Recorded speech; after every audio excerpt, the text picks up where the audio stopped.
Donc, bonjour à tous, Christophe Gauthier. Donc, je vais vous parler aujourd'hui blockchain, financement participatif et levée de fonds. C'est à peu près des sujets qui vous parlent. Donc, c'est la première. Ah, faut que j'utilise juste les bons boutons et ça devrait aller.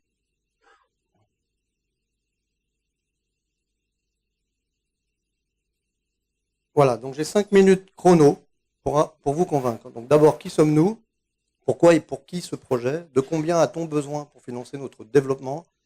Que voulons-nous faire avec nos fonds levés et pourquoi vous ferez le bon choix si on travaille ensemble?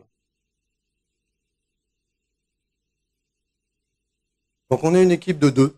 C'est bien, une équipe commence à deux. Donc moi-même, le président et mon associé, donc, qui est le directeur technique, mais pas que. On travaille aussi avec des partenaires, donc certains se reconnaîtront, donc qui sont dot.com pour la partie marketing communication, deux cabinets d'avocats qui nous accompagnent, dont Akeos, qui est ici présent aujourd'hui, et une association étudiante qui s'appelle Cryptosphère, qui auront pour rôle d'être nos ambassadeurs.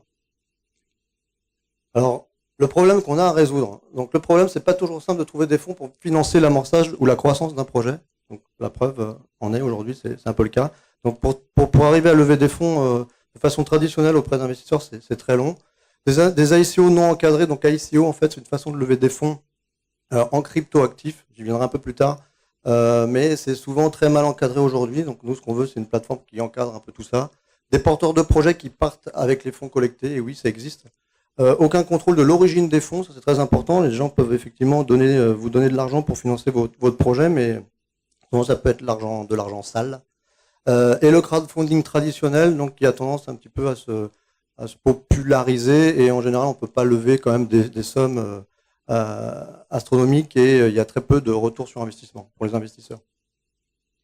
Donc 2014, Ethereum parlait de programmation de smart contract. En 2018, donc nous sommes là et nous lançons la première plateforme d'ICO en France. Je rentre dans le concret. Donc, on va passer à un article de Monaco Crowdfunding qui en 2015 disait que le crowdfunding 3.0 serait là grâce à la blockchain. Nous y sommes. Pourquoi ce projet? Donc, lever des fonds avec une plateforme comme la nôtre, on pourra lever des fonds en 3 mois. 3 mois, communication et marketing compris, versus 12 à 12 mois pour une levée de fonds traditionnelle. Là, si jamais je voulais lever des fonds, c'est un peu pour ça que je suis là aujourd'hui, faudrait que je fasse un roadshow qui dure 10-12 mois. C'est l'enfer. Donc des levées de fonds plus rapides grâce à la plateforme, sans dilution de capital, des devises étrangères sur le territoire français, donc ça c'est plutôt bien pour nos startups françaises, des garanties pour les investisseurs, des garanties pour les porteurs de projets et de potentielles plus-values, de belles plus-values pour les investisseurs. Pour qui? Donc nous voulons valoriser des projets français et capter des fonds d'investisseurs nationaux et internationaux. Donc je me suis permis de mettre la photo sans son autorisation de Zapata, qui est une start-up locale. Donc voilà, on veut pouvoir aider à financer ce genre de projet. Nos besoins en financement, nous y venons. 400 000 euros. Pourquoi faire? Pour atteindre un chiffre d'affaires en 2020 de 2 millions d'euros. Donc ce qui correspond à peu près 60 millions d'euros de levée de fonds, pour un résultat d'exploitation de 600 000 euros. Donc la répartition des fonds demandés sont sur le petit camembert. J'ai pas beaucoup de temps, donc si vous voulez en savoir plus, il faudra me rappeler. On va qu'on se revoie. Donc c'est beaucoup de la communication, du marketing, et on a besoin aussi d'argent pour améliorer la plateforme, qui existe déjà, hein, qui sera... Et on a aussi besoin de porteurs de projets, bien sûr, et d'investisseurs. Donc d'investisseurs pas pour financer notre projet, mais pour financer les projets des projets qui seront sur notre plateforme. Pourquoi? Vous allez faire le bon choix en travaillant avec nous, donc je vais faire très vite. Donc les ICO, on travaille avec la blockchain. Donc la blockchain, souvent, c'est quelque chose d'un petit peu flou. Donc nous, ce qu'on veut, c'est justement que ce soit totalement transparent. Le dernier logo est très important. On travaille étroitement avec les services de régulation française, qui sont l'AMF et la CPR. Donc on sait exactement ce qu'ils attendent aujourd'hui des fonds collectés, de comment doivent fonctionner les ICO. On répond intégralement à toutes leurs exigences. Ils ont été assez bluffés quand on est allé là-bas la dernière fois. Nos tokens seront compatibles e-commerce. Donc en gros, quand vous levez des fonds avec notre plateforme, vous pourrez utiliser les tokens sur du e-commerce traditionnel. Pour en savoir plus, je pense que je suis dans les temps.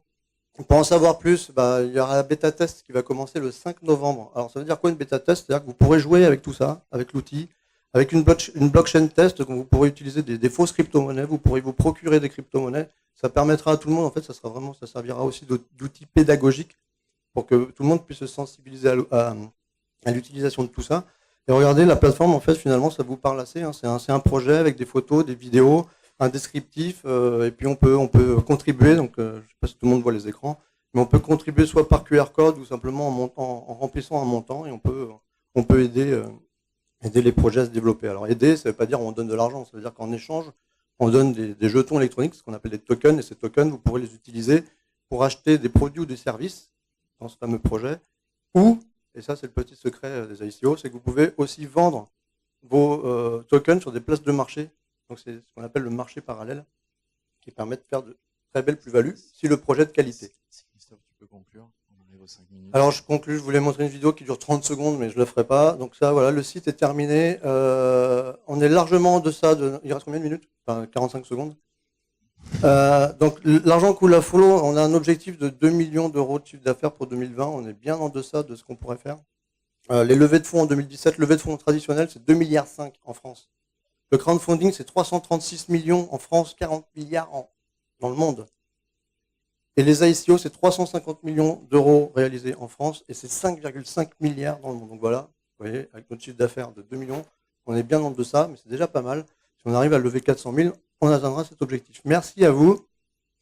Donc venez tester le 5 novembre la plateforme et on peut se revoir quand vous voulez. Je vous expliquerai en live. Merci beaucoup. Merci.